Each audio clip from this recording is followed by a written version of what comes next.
in your time that one of those was called. Yeah. Those are my claims to fame.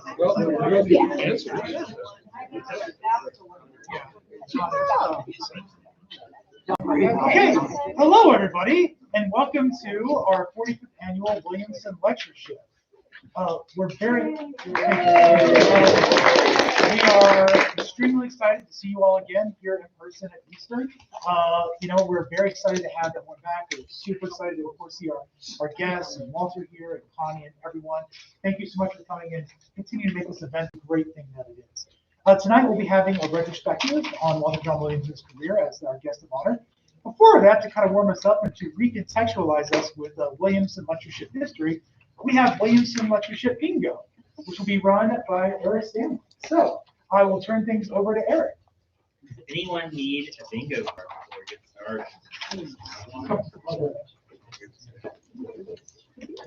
People coming in. Welcome. We did this last year online. This is our first year doing it. First, I think we're going to run 2 rounds. You can use your same card for both rounds. There's the prize later. So you're bringing the prizes right now.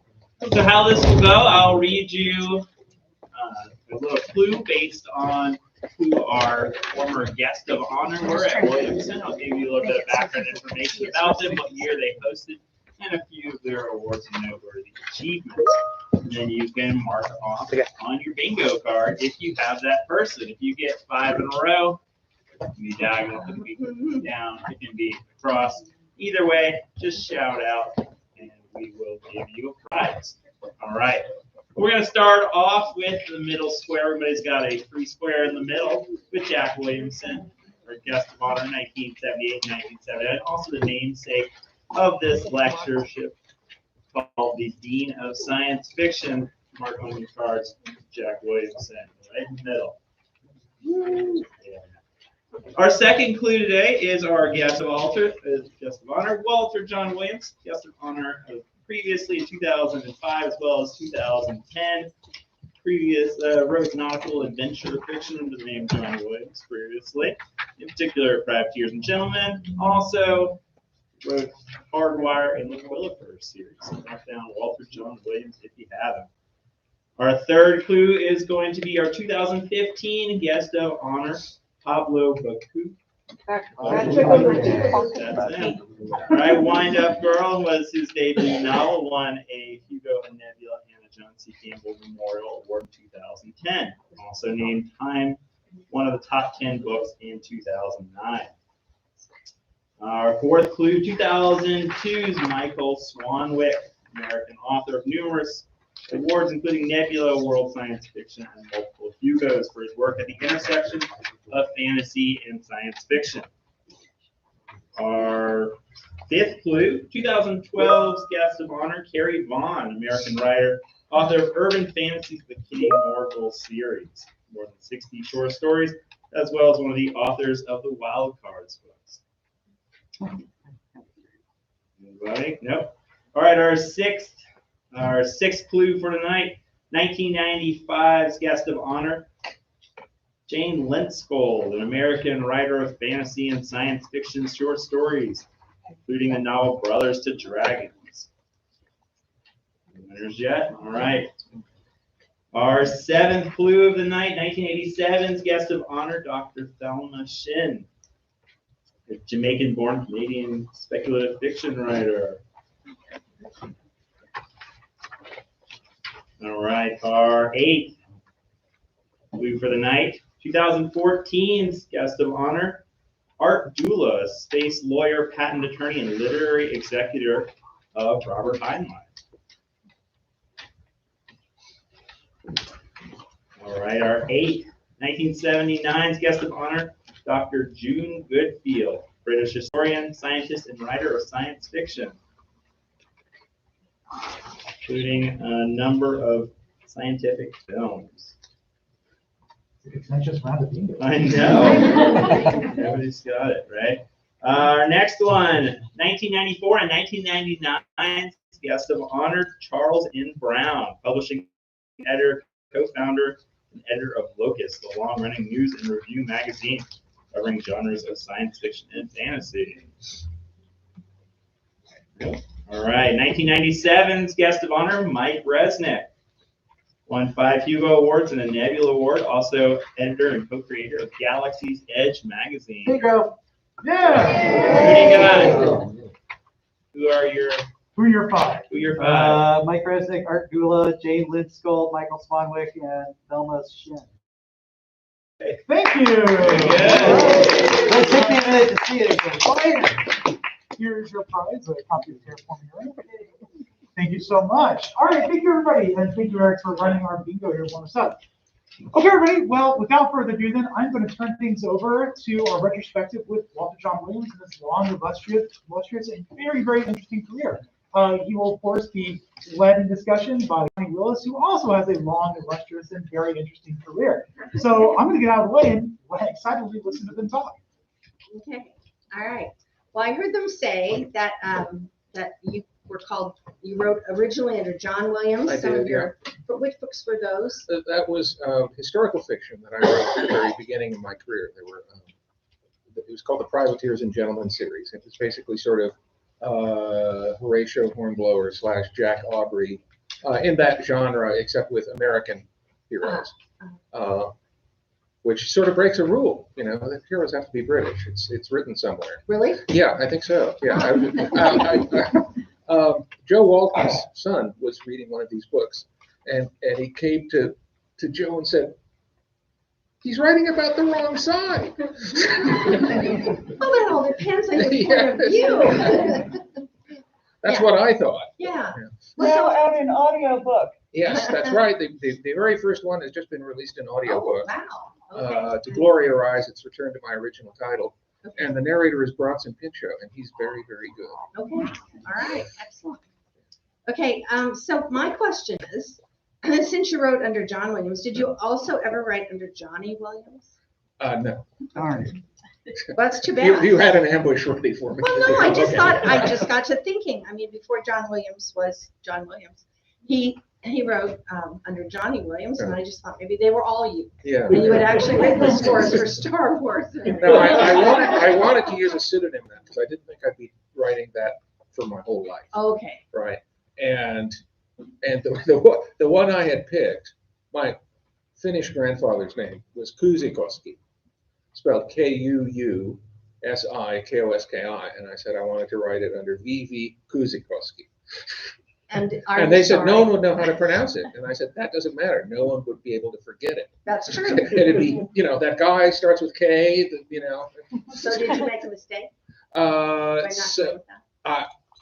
Well, it couldn't have been any worse than what happened in John Williams. So. Okay. Okay. Yeah. Yeah. So, and have you written under any other names? No. No. Just the naval things. And then everything else has been Walter Jon Williams. Yeah. So we don't have to look under different places to find it. No. So, no, and all of the naval stuff is now under Walter Jon Williams, so you can find it. Okay. Yeah, I saw it under Walter Jon Williams when I looked it up. Yeah. So, and then you have written so many different kinds of things and so many books that it's impossible to sum up your career easily because you just are so multi-talented. Or scatterbrained. Or scatterbrained, possibly. But what would you like to tell us about, let's start with the Praxis series. Okay. Since it sort of had a varied career. So. Yeah. I have the weirdest luck. I mean, I have fantastically good luck, which is usually followed by incredibly catastrophic luck. And the Praxis series was something that followed a sort of 5-year gap because I'd had an incredible piece of catastrophic luck with the Rift, which was meant to be a big breakout novel. And it's the only novel I ever knew of where the publishing company executives conspired to make it fail. Well, I don't know if it's the only one, but that it was, it was published by HarperCollins at a time when HarperCollins was losing like $80 million a year, and the only division that was making money was the science fiction one, and so obviously it had to be destroyed because it was making everyone else look bad. Right, kind of like Ukraine. Yeah. And so, to put it, they destroyed it, and it failed so catastrophically, I couldn't sell another book for 5 years because the figures were there in the sales computers of everybody. And so I thought, what I need is kind of a more conventional series. I realized that the audience for science fiction was kind of aging. And what seemed to be really popular around them was the sort of stuff that they were reading when they were young. And so I kind of deliberately pitched the Praxis series as that, but because I can't help myself, it was subverting that whole paradigm. But, so it's a far future series. I consider it space opera. Some people consider it military science fiction, which I do not. I think it is maybe science fiction about people who happen to be in the military, but it's, I don't think the military is the point of it at all. Big, broad spectrum, operatic story of war and revolution as seen through the eyes of star-crossed lovers, or star-crossed lovers viewing war and revolution. I have 2 elevator pitches. Just in the course of each other. So anyway, the first 3 came out in the early 21st century, and the sales of the first one were disappointing. So they ignored them from that point on. They did print them because they were obliged to, but they didn't make any effort to sell any of them. And the problem was that the second book sold twice as well as the first, but you couldn't get them to think that was significant because they had already made up their minds. And so the third book came out late, and most people never saw it. And then they kept selling. Right. And the first one's been through 12 printings, 14 printings now. And somebody finally noticed. They got a new head of the science fiction line at Harvard, and saying, we kind of want more of these. They seem to sell really well. And so, surprising to me that they wanted more, because I had sort of said goodbye to it. It was the first time I had ever written essentially a dead book. The third of the first trilogy. I knew that it was dead when I was writing it, and it's really a heartbreaking experience to know that this thing is dead and no one will ever read it, but you have to write it anyway. I don't think I've ever, though, been in a group with you where somebody didn't say, "When are you going to write the next Praxis novel?" Right. It's the one. That's the one. I mean, people talk about a lot of your other books, but that's the one that they always mention, and that's the one they always want to see more of. Well, there will be at least one more. Okay. And Imperium Restored will be out in September. Yeah. All right. Is it John? And it's no. No, I originally planned it to be 9 to 12 books, and this will be the 6th. So. No, I meant is the book done? Is the oh yeah. But not the series. No. But not the series. Oh, that's okay, because then people I'm can go on asking you about. I'm going to take a break from the series because I don't want to get stale on it. But so I went back to another series. I am writing the 3rd book in the Metropolitan series, which came out in the mid-90s. Oh, thank you. And that was I never got to finish that series because my editor was fired and his whole fiction line was canceled. So once again, the catastrophic, the catastrophic bad luck. Although those books were extremely well received. They were the first 2 were both nominated for the Nebula for novel. One was nominated for the Hugo for novel. And I've been promising to write it, but I know I can't sell it to one of the major publishers. So it'll have to come out either from small press or from me. But 25 years is long enough to wait for a book, I think. Yeah, especially one that is so looked for. So, yeah. So I take it from this that you really have a really high opinion of publishers and editors, the whole book business, right? Well, the thing is, it's getting more like Hollywood. Yeah. Because as the publishers consolidate, they get bigger and bigger. Right. Now they're just huge multimedia companies. Yeah. And they make decisions like Hollywood. You're only as good as your last movie in Hollywood, right? You might have a whole history of successful films, and then one failure can wipe you out. Yeah. And so it's kind of become like that.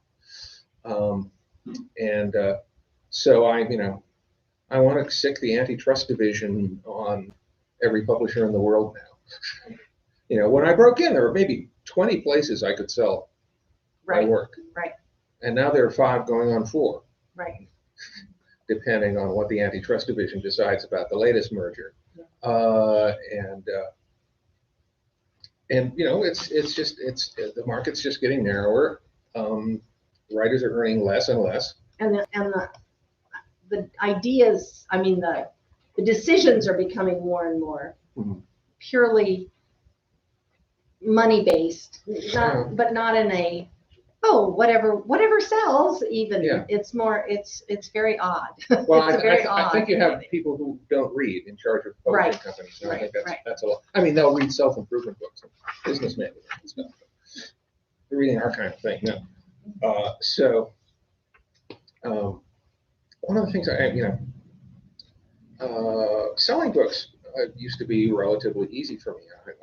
I started out by selling on chapters and outline, just like everyone else, and then at a certain point, I became successful in this. So I didn't need to write the chapters ahead of time. They knew I could write, but now I have to write the chapters again because they don't know who I am, or they just have a checklist, and the checklist says chapters.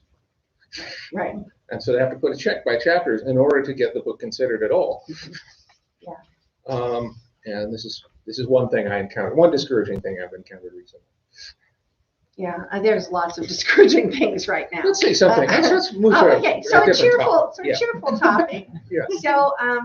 So, what is your favorite thing about being a writer? What do you like about it? The hours. Hours are very good.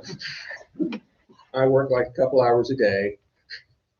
Do you get up early, or people always want to know the process? I wish I could get up early and work, but I can't. I work late at night. I work I knock off work about 1 or 2 in the morning usually, and that's not my choice. That's just when I'm most creative, is late at night. And I really wish I could be a morning writer because they seem to get a lot more accomplished. That's true. Okay. And do you have a cat? Yes. Well then. Yeah. If you have a cat, it doesn't matter what time you're writing; they're still in your way. Yeah, pretty much. Does your cat eat your papers? No. Oh, no. Mine does. I've been having a real problem with that. My cat destroyed the Christmas tree. Well, yeah. See, my cat found a new and creative way to destroy a Christmas tree. It wasn't the usual playing with the ornaments until they break. The cat was sort of loitering under the tree, and my wife Kathy would walk by and picked up a cardboard box that was nearby and moved it. And the sound of the cardboard box sort of scraping across the tiles terrified the cat. And the cat shot straight up into the tree and then overbalanced it and sent it crashing down. And so it was an artificial tree, and it was well and truly broken.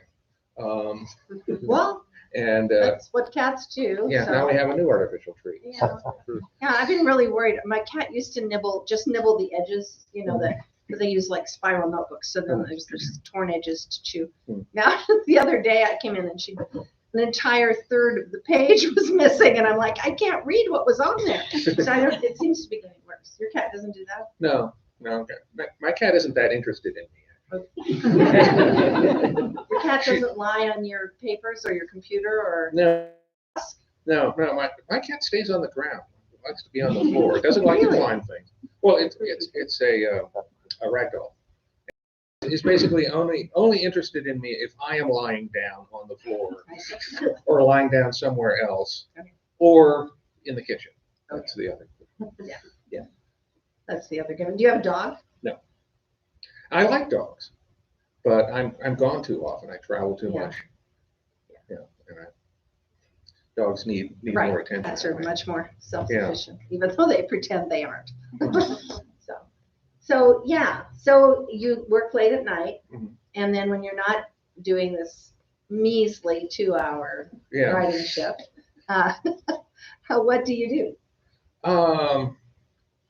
Gosh, I sleep. That's enjoyable. I take lots of naps. I love naps. I do Kempo karate. I travel. I play video games. occasionally I've written video games, been paid for it. You also do that workshop thing. Yeah, that's Like true. once a Yeah. year. I have a workshop called Taos Toolbox, which runs in the summer. Now near Taos, not in Taos anymore, but. And you didn't do it And during. Connie helped me teach the very first one. I did. I loved it. I had a really good time. Oh, good. Did you have it during the pandemic? No. Are you having No, it this year? we're having it this year. It's in person. I can't change it enough to make it To a make it Zoom, virtual, yeah, Zoom no, thing. It just no. wasn't work. But it's kind of encouraging because we had at least a dozen people who were accepted for 2020, and they hung in there. Oh, good. And they're coming this year, Oh, good. and they let me hang on to their money for all this time. All right. Do they know there are bears involved? Yes, I have the Taos Toolbox Survival Guide, which I sent to all of them. Okay. And there is a section on wildlife. On bears. On bears, yeah. I feel I need to do my due diligence. Yeah, that was the one downside of the Taos Toolbox for me was bears. I don't dislike bears. I just don't like them in proximity. Yeah. No, there was one time when a bear just sort of strolled. I rent a ski lodge, which it turns out is relatively cheap to do in the summer when there are no skiers. They're very happy to sell the space fee. So there was one time when a bear went walking through the lodge. Yeah. And sort of peered in through the window at some people who were working in the common room, and they peered back and then wandered on. And so I got this email saying, everyone should know that there is a bear in the complex, and I remembered that there was a hot tub party going on, and that they would not have email. That's true. That's true. And so I, sent out everybody stay in place, don't venture out. And except if you're in the hot tub. Except, well, I had to go down and tell them, And so I armed myself with this kind of ice scraper. I mean, it was a big ice scraper. It was like a 6-foot ice scraper. And went creeping down the stairs towards the hot tub. And the bear was long gone. Using an ice scraper on a bear. Well, it wasn't my weapon of choice, but it was the only weapon that was there. I could have thrown a manuscript at it. Yeah. Probably. Well, I think you probably could have been intimidated by some of the writing that is done in workshops. But I can't believe that I have to actually put it in writing and send it to everyone that they should not interact with bears. But I have to do that because one year. Go ahead. I went out on the balcony and a bear was walking down the road. And he ran back in, grabbed his camera, and started chasing the bear to take pictures of it. Oh my God. Oh my God. Fortunately, the bear was a chicken and ran away. But, it's like, dude, I have to write this down. Do not grab your camera and chase the bear. Okay? It's a bad idea. Don't do it. Well, have you ever read the book Death in Yellowstone? I think it's called Death in Yellowstone. Great book. No. About all the way people die in Yellowstone. There's one of Death in Grand Canyon too, but it's not as fun because it's mostly just falling down. But in Death in Yellowstone, there's lots of ways. There's falling down, and then there's like peering in geysers before they go off, but then there's also the interacting with bears, and there's a lot of interacting with bears. And last time we were in Yellowstone, we saw people attempting to interact with bears, and it doesn't. No, don't do it. Yeah. So maybe you should just send out the book Death in Yellowstone. Yeah. To everybody who comes to your work. I did read one fairly recently. I'm trying to remember the author who wrote Packing for Mars. I can't remember her name. But she did. It's on legal interactions with animals. It's not just on encountering bears or just Yellowstone. But there's this whole history of how the law handles contact with animals, including in the Middle Ages, they would put animals on trial. Right. In case where they had a outbreak of rats, and so they put the rats on trial, and the rats got a lawyer. I mean, the rats didn't pick the lawyer, but there was a lawyer in the court representing them. Yeah. And I think the judge ordered the rats out of town. I think I read this. The Pied Piper of Hamlet or something came along, dragged him out. Yeah. Well, do you have to instruct your students to do anything else? Well, other than things on how the workshop works and stuff. That's, right. I mean, not all of them are familiar with critique. It's a very high-level workshop, I think. I think it's not a beginner level No. workshop, and one where you really have to come prepared to. There's lots of fun, but you have to really come prepared to work. Yeah. And, You end up spending many days in the meeting room. and Emily is one of our frequent guests. yeah, She'll be there this year. yeah. As It's an indie pub guru. what would you say about it? I love it. Yeah, And it's, it's shorter than the Clarions and the Odyssey workshop, but it was originally kind of conceived as kind of as a graduate workshop for right. people who had done those other ones, but still need a little extra oomph to really get their novel careers going. Yeah. Yeah, and it's evolved a bit from there, but Yeah. I think it's very well conceived. It's being only, it's 2 weeks. 2 So weeks. it's only 2 weeks long, so a little different from Clarion, but there's still, I think, a lot of bonding, and just the intensity of the work there is, you can go into so much greater detail of the advanced, advanced level stuff. Ironing Some of the things peer and- groups that formed are still, in action. Right. One is 12 years ago. The 2011 group is still meeting regularly once a month. Yeah. At different locations on the East Coast, and workshopping each other's stuff. Yeah, I think I that's feel really, like that's an accomplishment. it I'm really is. proud of right there. yes, I think that's really high praise for Yeah. the group. Yeah, it is. It's hard work. And I really enjoyed doing it. For me, the highlight was we had one day where the kids, they're not kids, but anyone younger than me is a kid, and so that's pretty much everybody now. And it became apparent to Walter and me, I don't remember exactly how, that no one had seen Casablanca. And Walter and I were not happy to find this out, and so we insisted that everybody watch Casablanca together. There's always Casablanca night now. Oh, good. Excellent. Attendance is mandatory. It should be mandatory. I have a question. How many people in this room have watched Casablanca? How many people own the DVD?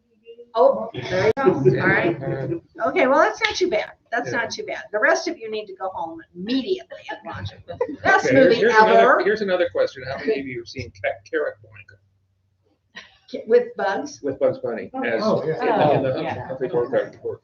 Yeah. I think that's quite brilliant. Everything bugs does. Yeah. So, so to change topics, you were once known as the Susan Lucci of science fiction. If people are too young to know what that is, Susan Lucci was on All My Children, and for years she was everyone's favorite villain on All My Children. Not that Walter's a villain, but had never won the whatever you win, the Emmy for her role as Erica Kane, the supervillain, and she became more famous for not having won than any of the winners were at all. And you couldn't name any of the winners, but everybody could name, even if they didn't watch soap operas, they could name that Susan Lucci had not won. And Walter Jon had that sort of questionable role in science fiction for a long time. And There's actually a title for it, which George R. Martin and Gardner Dozois put together. It's Bull Goose Loser. I prefer which comes Susan Lucci. Well, I think Walter gets to decide. Yeah, I don't. Well, no, it's not my category. You blew it. I mean, George and Gardner actually went through the nominees lists to come up with, whoever was the Bull Goose Loser at one particular time, so they could make savage fun of me. Well, yes, over but again. the savage fun made him famous, and that was he was for a while holding the position that Susan Lucci did, which was to be very, very famous, more famous than any of the people who won. Yeah, and then I did. and then I you and blew it. Susan both. You won and Susan on me. both blew it. Yeah, so now I'm just another award-winning writer. That's right. Yeah. So, and you have won twice, Two Nebula. Two Nebula awards, right? Yeah. And multiple nominations for Yeah. everything. So, yes. And how do you feel about those nebulas and stuff? I'm very happy. I feel that they were awarded partly for other stuff that I'd written decades earlier, right? But they're nice. They didn't boost my profile particularly. Yeah. Well, that's why John Wayne won for True Grit instead of the shooters, or the searchers for the searchers. Yeah. People frequently win because they didn't win for what they should have won for. But you like the stories that you win for. You don't feel. I'm very pleased with them. Well, some people have had where they are like, oh man, I wish I hadn't won for that. I wish I'd won for something else. Yeah. Well, it's a pretty trophy. I'll take it anytime somebody wants to give it to me. Yeah. And you haven't broken yours or taken it on a plane or anything. No, it hasn't blown up. Hasn't blown up. Good. Due to pressure changes or Excellent. whatever. Yeah. That's good. Watch out for tornadoes. Yeah. So, because it hasn't fallen apart like your toilet seat did. No, that's true. My toilet seat did fall apart. One year they had the Hugo was, oh my God, I don't even know how to describe it. They'd been going for sort of a retro modernist Art Deco, I don't know what, but so it had the rocket rising in the middle of this sort of tilted oval with a hole in the middle of it, which did look like a toilet seat, a lot like a toilet seat. And then it had a whole bunch of nuts and bolts kind of glued on, and then a bunch of marbles inserted into it, and ball bearings, I think. Ball bearings. No, there were glass marbles too, but ball bearings. And it was actually quite pretty and interesting, except that it started falling apart immediately. And by the time I got backstage with my award, Chip Delaney was holding his in both hands and going, be careful, they fall apart. And then the next morning at breakfast, the Gardner Dozois, who was a guest of honor here, and who, if any of you have ever met him, know that he had this piercing voice, which could be heard for miles. He called and asked me if I had, if my award had fallen apart. And I said, well, yeah, some of the marbles and the ball bearings had fallen off. So, well, my balls are okay, but my toilet seat fell apart. So, yeah, that was a good award. So the nebulas are much prettier. Tell them what the nebulas look like. Not everybody's seen them. Well, it's a giant chunk of lucite, about yay big, very heavy, and it's got a silver spiral nebula in it. And then various kind of minerals. Yeah. Pretty rocks. Each one is different. Yeah. They always have the spiral nebula, but then some have like crystal, and some have had cubic rocks and different things. Actually, George R.R. Martin is jealous of my nebulas because he got nebulas in a period when William Rotsler was creating them. And they're full of plumbing components. Yeah. That Rotsler said, well, what they are is they're alien cities. Oh, that's nice. But they're just bits of plumbing and nuts and bolts and stuff. But they don't fall off. They don't fall off. So, they're stuck in lucite. So aside from the ones that blew up when you took them on airplanes. But. Leave it to George to be unhappy about his award. Honest. The only person I know who bitch about his award. Here's the rule in science fiction. You get to bitch about the things you didn't win. You don't get to bitch about the ones you won, okay? It's unseemly. So what else do you have planned besides the book that you're working on and Tao's Toolbox, which is in when is it? Tao's Toolbox will be in the middle of June. 2 weeks in the middle of June. What else am I have to do a black belt test 3 days after Tao's Toolbox ends. Great. Yeah. Bears. So I'm going to have to. You can work out with bears. There you go. Actually, when you said bears, I thought, well, if I can arrange to get mauled, maybe I won't have to test. But so that's another thing I'm doing. And Quillifer, yes. I have a fantasy series that literally came to me out of the blue. This was probably 6 or 8 years ago. I was just walking in my neighborhood. I live in the country, and I live right next to the Rio Grande, and there are irrigation ditches. Bears. There are bears. Rattlesnakes and bears. Well, they're raccoons. Lots of raccoons. So I was walking and just listening to an audiobook and stuff, and I came back and I had a 6-book fantasy series. Wow. Plotted. Wow. Early plotted, along with the name of my character, which is Quillifer. And this had never happened to me before. And Kathy started saying, well, you got to write those books. They're going to be terrific. Well, see, the problem is I'm a science fiction writer. And if I switch to fantasy, then there's no guarantee I'll get the audience for fantasy, and I'll definitely lose the science fiction. So, but what eventually happened years later was I sold the 3 Praxis books and 3 Quillifer books at the same time to different publishers, and they were okay about my alternating them. So I got to maintain my science fiction career well, with any luck, creating a fantasy career. Yeah, great. That'd be terrific. And you are pretty fast, right? No, I'm a 500 word a day guy. Okay. And so I can write 1 novel and some short fiction in a year, and that's pretty fast. No, it's just because I have this really boring life.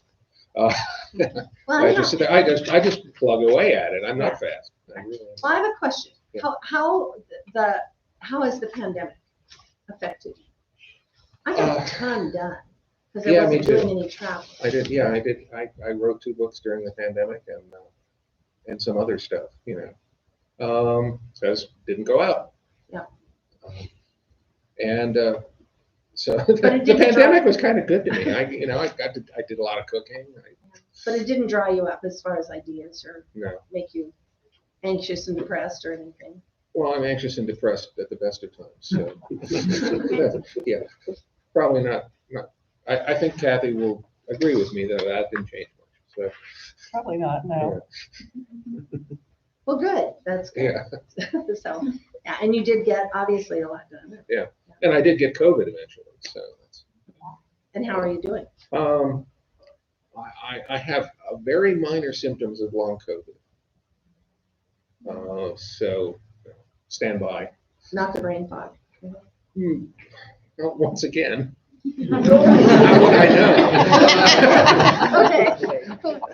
Okay. My brain is pretty foggy at the best of times. So that's. But lots of good things come out of the fog. Things that you're not expecting to see. So. Well, I asked you what the best thing was about being a writer. What's the worst thing? And don't tell me the publishers. Yeah, okay. Well, the worst thing is that it's a solitary job. It's not lonely because you can make efforts not to be lonely. You can connect with your friends and connect with your family and all of that. That's a decision that you can do. And I fortunately have lots of friends and we see each other all the time. But it is a solitary job, and you kind of have to do it on your own. So I have collaborated with people, which makes it a good deal less solitary. And I like the brainstorming, and that's a technique I use for creating fiction. Emily and I got together and brainstormed ideas. Yeah. Oh, there you are. Hi. And I like that. And George, in addition to Game of Thrones, has the Wildcard series, which is 27 books now, and that is what he calls a mosaic novel. It's now probably over 20 writers have contributed to it in long arcs. And so I've been a part of that. It's changed over the years just because it's got so big. It used to be that we would have, like I'll go out to dinner at WorldCon or something, and we'd plot the next 3 books. Because we could all fit in one room and do that. But you can't do that. Can't do that anymore. No. Many people, but it is and you do that as a break between your novels. Yeah. Now it's just when I have time. And the opportunity arises, and the two don't happen very often. But also, you can write a standalone story, and tour.com has published a novel. So.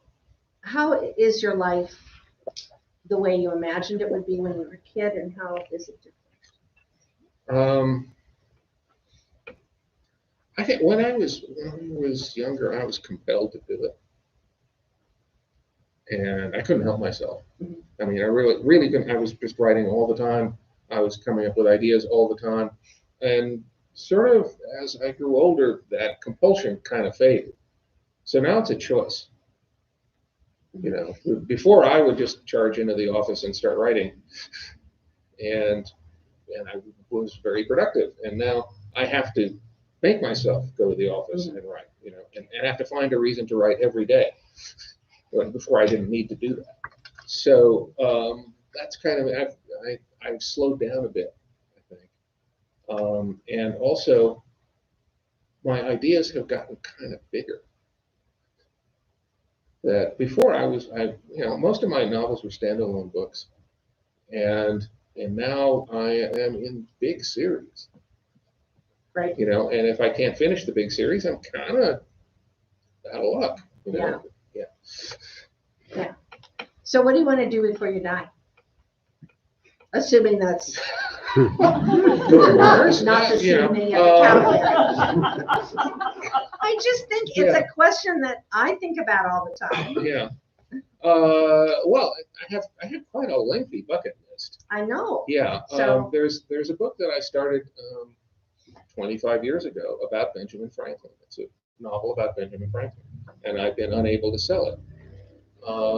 Because it's neither one thing nor another. It's got science fiction elements, but it's not science fiction. It's got fantasy elements, but it's not fantasy. It's got elements of historical fiction, and also it's about founding father. And okay, let's face it, Benjamin Franklin was a playa. You know, he had lots of lady friends over his very long life, and apparently you can't say that. why not? Well, editors think you can't say it. Oh. I've shocked editors with the idea that I am writing a book about Ben Franklin and he has sex. Really? Founding fathers may not fuck. I'm sorry. Wow. And I'm like, not even Benjamin Franklin? Yeah. He did.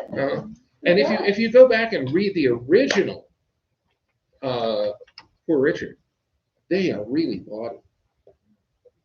There's a lot of sex humor in there, and he later in the years when he got more respectable, he kind of pruned that out. He would do he would do all of the Self-editing. Yeah. So he would do, you know, best of Poor Richard's quotes, but they would all be very respectable. The early to bed and early to rise type of quotes. Rather than, you know, how to choose a mistress kind of quotes. Right. So you want to do that? What else? I want to do that. Is there any place you want to go, assuming that they'll let us go anywhere? Yeah. Greece. We almost went to Greece. We almost, yeah, that's true. We almost went to Greece this year, but COVID canceled it. Yeah, I'd like to go to Egypt. I've never been to Egypt. And I wanted, you know, I've never been to South America. But also I'm a scuba diver, and there are just all these scuba sites all over the world that I'd love to go to. And I take it easy on myself when I scuba dive. I only scuba dive the tropics. Why would I freeze? I was born in Duluth. I don't ever need to freeze again. So I am a warm water diver and a coral reef diver, because that's just, coral reefs are cool, and they're really useful for science fiction ideas, because if you look at our land creatures, okay, we all have bilateral symmetry, and we all have an even number of eyes and an even number of limbs, and, you know, one heart, 2 ears, you know, whatever. And you go under the water, and none of those laws apply. Right, you have like radial symmetry. You have no symmetry at all. You have no brain. no brain. Yeah. Oh yeah. I mean, some of these creatures just look like blobs of snot floating through the water. And looking at this thing, you know, that's alive. I don't know what it is. Right. You know, and I have dived in some very strange and interesting places. Jellyfish Lake which is in the Republic of Palau in the Western Pacific. And it's a marine lake that was millions of years ago was cut off from the ocean. And the jellyfish in there evolved. They instead of being hunter-gatherers, they became farmers. I thought those were the ones that didn't have brains. Yeah, you don't need a brain to be a farmer, apparently. What they did is they got colonized by some algae. And so at night they go down to the bottom of the lake and they fertilize with the stuff that's down there. And then they come up at dawn and they cross the lake in the sun, and the algae produce sugar out of this, which keep the jellyfish alive, except they're all dead because of climate change. So I got to dive them when they were still alive, and then they got cooked, and they're all dead now. They may come back. That had happened before. But it was just sort of one of those wonderful, rare and precious moments that you don't realize are rare and precious until you realize you can't do that anymore. Right. What's your favorite place that you've ever been? For diving? No, just traveling, whatever. Turkey. I love Turkey. It's 6,000-year-old civilization with this wonderful tradition of hospitality, and and it's full of archaeology, which I really like. It's kind of weird where all the ancient monuments ended up. All the best Greek temples are in southern Italy. The best Roman ruins are in Turkey. The best Roman Colosseums are in the south of France. It's weird. Yeah. So, can you imagine ever having been any other occupation than a writer? At this point, no. I got lucky. I mean, I'm kind of a weird person, and I'm not out there. Yeah. Dancing in the highway median weird, but it's like I'm a key and I found a lock to go into. Right, but you don't ever think, oh wow, I wish I'd been a ballerina or whatever. I mean, the kind of kid fantasy that people have. Yeah. No, my fantasy as a kid was to be a writer. It really was. I mean, I decided to be a writer when I was, 4 years old maybe. As soon as I knew what a writer was, I knew I wanted to be one, and I was compelled to be that person. Right? So, I would want, before I knew how to read and write, I would dictate stories to my parents who would write them down for me. And then I would illustrate them with my crayons. Fortunately, none of that has survived. Oh, that's too bad. So if somebody asked you, would you go into space? Yes, in a heartbeat. Okay. Yeah. You could get killed, Yeah. I could get killed driving on the interstate, So much air. I just thought I'd ask. Yeah. So where would you want to go if you could go? Out, and we're not limited by where we can go right now. Okay. You mean in space? In space. In space. Wow. Okay. I would like to see the Pillars of Creation, of course. Oh God. Yeah. Any globular cluster, because the night sky would be so amazing. I mean, there would be a million bright shining stars right there in your face. Yeah. I have a question. I've been looking at Beetlejuice every night when we take the dog for a walk, hoping it will explode in my lifetime. So what do you think of the chances? I mean, it got really dim there for a while, and then they said, well, they thought it was dust, but I think it's dimming and flaring that it's going to go, and I just wondered if you had an opinion on that subject. Oh, well, I would be up for any who wants to wink at me, fine. Yeah. So keep an eye on Beetlejuice. I mean, because you certainly don't want to be out walking your dog and looking at something else. Yeah. When it goes, is my feeling. I don't want to be, oh man. Well, you don't want to be in the wrong side of the planet. That would be really the worst part. And then you can't see it till the sun comes out. Yeah. So yeah, that would be bad. So, But anyway, I just wondered if you had an opinion on whether you thought it was going to go anytime sooner. No, I have had no prophetic dreams about Okay. Beetlejuice. Okay. All right. So I think we have a couple more minutes, a little bit more. Do people have questions they would like to ask? I admire Ben Franklin enormously, Mhm. and I haven't had a chance to see Ken Burns' film on PBS. I plan to watch part of it Sunday and part of it the following Sunday. Did you see it at all? I saw the first episode. I haven't had time to see that. The second one is waiting for me to. What was your feeling about it? I thought it was pretty good. Yeah. It left out some anecdotes that I would have included. But I think it was a pretty balanced view of it. Because he was such a protean character. Yes. He's one of those people who just did everything. Yeah. The youngest man in Congress and the oldest man in Congress. I got a question. You mentioned your career in writing video games Right. early on, right? I wonder if you might speak to that experience, the games you worked on, what you got from it. Okay. Well, I've always had kind of one foot, sometimes the whole leg in the gaming business, just because I am a gamer. And so I have got to know people. And one of the people I got was inspired by my book Hardwired to create a $300 million video game called Cyberpunk 2077, which came out last year.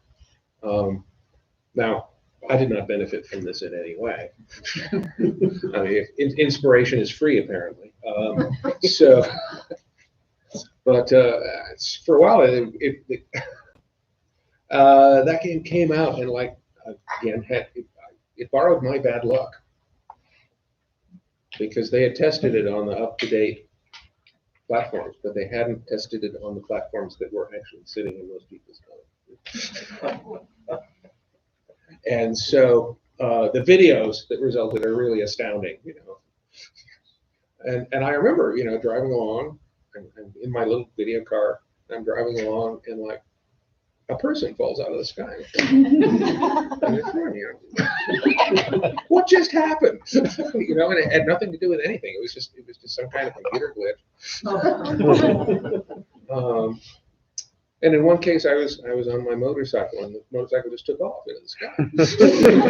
And we went through a skyscraper and down, and eventually landed again. But it was really very odd. But anyway, that game actually had nothing to do with me, other than it got inspired by something that I wrote. There was a game called Spore some years ago, which I wrote the dialogue for. I didn't have anything to do with creating the game in any way, but when the characters were babbling at me, they were babbling my lines. I got to do a game called Last Call Poker. And this was an alternate reality game, which sort of, if you play an ordinary computer game, you go into your computer and you log on and you have this experience, and then you log off and you go your life. But if you do an alternate reality game, that doesn't happen. The game pursues you in real life. You'll start getting phone calls from fictional characters. You'll start getting emails. You'll get messages, "Come help me, I'm over here," and you will be sent out on quests. And you might get a call, and a fictional character needs an answer from you. It needs it right there. You better know what it is. And basically, it's this huge mystery that is split up into a zillion places and hidden on the internet in different places. And that was I think the coolest thing I've ever done. And I had more fun with that than anything that I've ever done. And unfortunately, they ended up, you don't see those games anywhere because there was no way to monetize them. They were always sponsored by. So the game that I was doing was sponsored by an Activision game. But the Activision game was not as successful as the game that was supposed to promote it, so didn't do so well. What do you think about the metaverse that Zuckerberg is proposing, And, Well, it depends on how, what you feel about that depends on how you feel about being strip mined. You know, for all of your data and all of Yeah. okay. I mean, even now, we are pretty thoroughly strip mined. We are, you know, with desiccated husks of what we could be because they've stolen all of our data. And, you know, and if you have a smartphone, someone will always know where you are, right? You don't know who that person is. So I have been told that the average American, his day's worth $20,000 to whoever can harvest it. Do you get any of that money? No. But you know you're being harvested, right? If you have a smartphone, you're being harvested. You know, is that app on your smartphone worth it? I don't know. I have a smartphone, so that may be my answer to it. well, Cordelia doesn't. Yeah, right. She does not. She works daily with crimes involving smartphones and Right. knows what data can, in fact, be mined from them. So Mhm. she carries a little flip phone. Yeah. So, Her story about sitting on the bench at court where the guys made fun of her. yeah. I mean, you can Yes. finish the story. It's Yeah. one of my Yeah, she favorites. was in court to testify, and they had a break, and everybody went out, left the courtroom except her and the friends of the drug guy who was on trial. Yeah. And they were all laughing at her little pathetic flip phone and going, ha ha ha, you know, you think you're cool, but you've got this, look at our phones. And she's like, and where do you think I got the evidence to convict your friend? And they kind of shut up. Yeah, it's an interesting thing. The whole idea of people wanting to converse, to stay in the metaverse and not converse with humans, I think is a little problematic. But I do as little social media as I can. I just don't care for any of it. so do I you have real friends. You know? Yeah. I mean, So do you have any advice for people who want to be writers besides Okay. run away? well, first thing is read everything. Okay, if you are a real writer, you won't be able to help yourself. So I might as well give you the advice. Right? Right. So read everything. Don't just read in your field. You know, there are people who read only science fiction, and their science fiction ends up seem kind of like regurgitated science fiction. You know, so read everything you can from every field that you can. Network, because that's becoming increasingly important. You don't want to do this journey alone. You want to have friends and supporters and people who will pick you up when you fall down And people so, you can talk to Yeah. about apostrophes and things. yeah, And that's- That's inconceivable to other people. yeah, and that's easier to do now because of the whole online writer community. Right. You know, you have to find the right online writer community, but it's a lot easier to find them. Because, you know, in the past, if you wanted to form a writer community, you kind of had to form it in your neighborhood, you know, within a 50-mile radius or something. There might not be anyone there that would understand at all what you're trying to do, just because science fiction is not always penetrable to people who didn't grow up with it. I think that's it. That's it. Network, read. Oh, and write. We should do that. Right. Don't talk about writing. Yeah, once again, I'm surprised that I would have to write this down. Say that if you want to be a writer, you should write. And don't engage with peers. Oh yeah. Shouldn't that be on the list? Well, it depends on how badly you want to write about it. Terry Bisson wrote Bears Discover Fire. Yeah. I don't know how much engaging with bears he did before that, but it's a good story. Yeah. So, yeah, any last questions?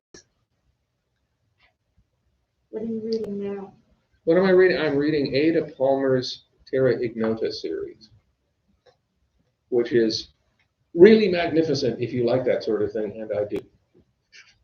But it's 4 books. It's sort of medium far future, and It's about a future that's based a lot of it on classical Renaissance and Enlightenment philosophy brought into the real world.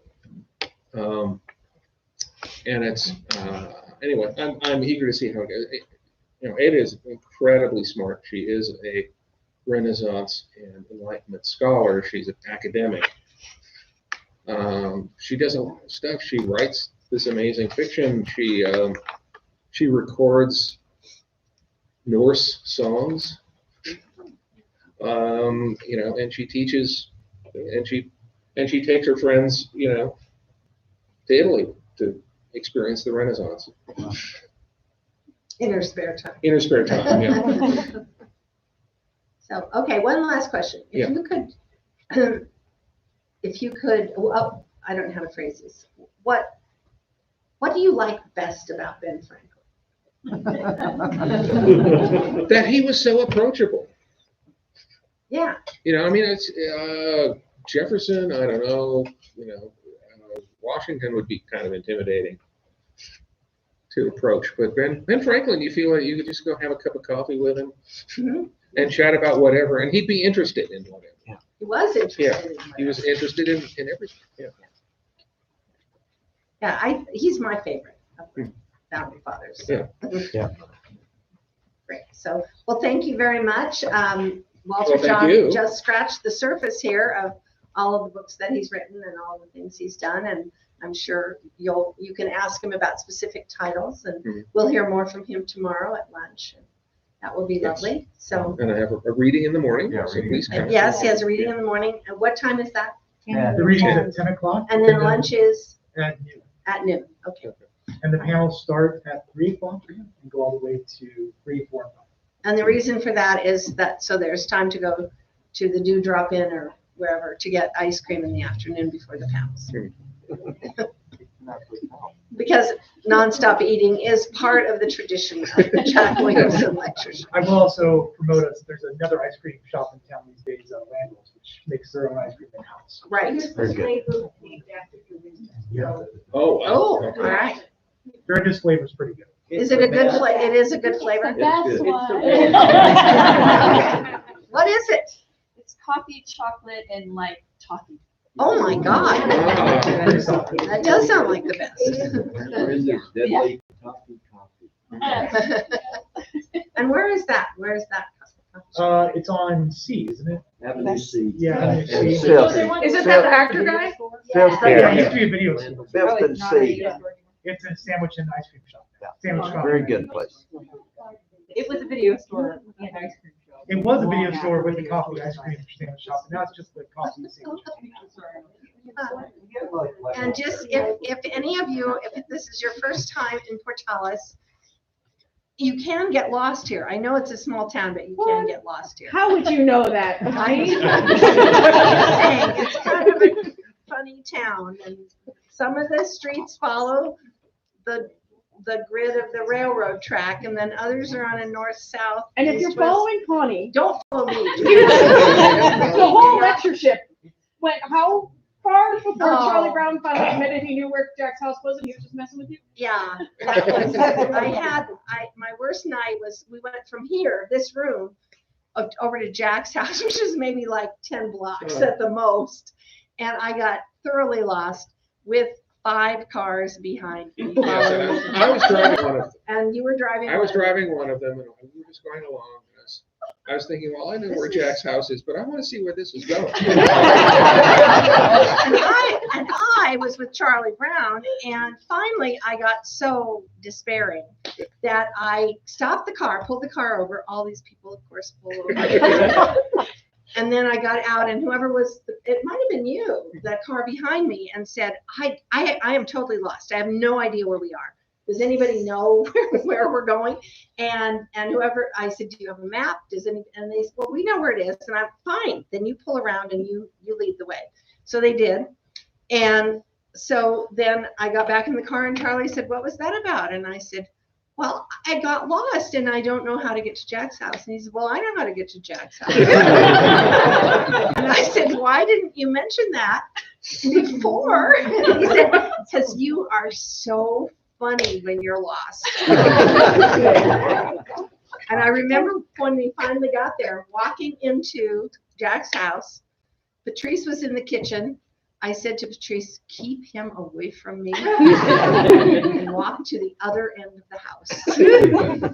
I still had to take Charlie back to the hotel, but I did not have to talk to him in between. If it's any consolation, I once got lost going to Jack's place. See, yeah. I just got turned around 180 degrees, and I realized when I got to the Holiday Inn Express that I'd gone. That you'd gone in the wrong direction. Well, it's tricky. There's these parts that's at an angle.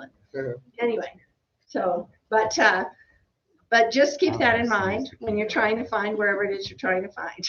And doesn't the street that Cattle Baron is on change numbers or something? Yes. Yeah. Yes. It goes from C to D.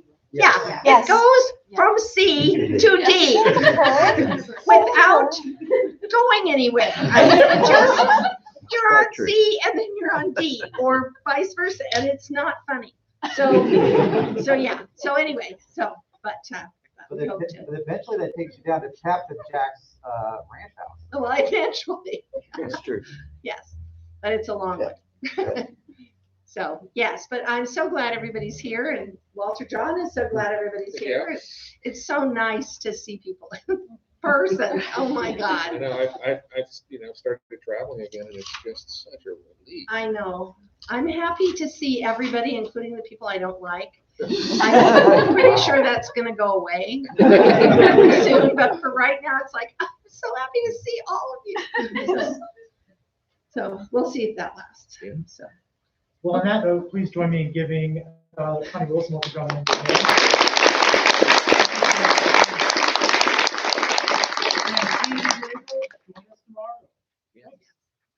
Thank you. More to come. More to come. What do you-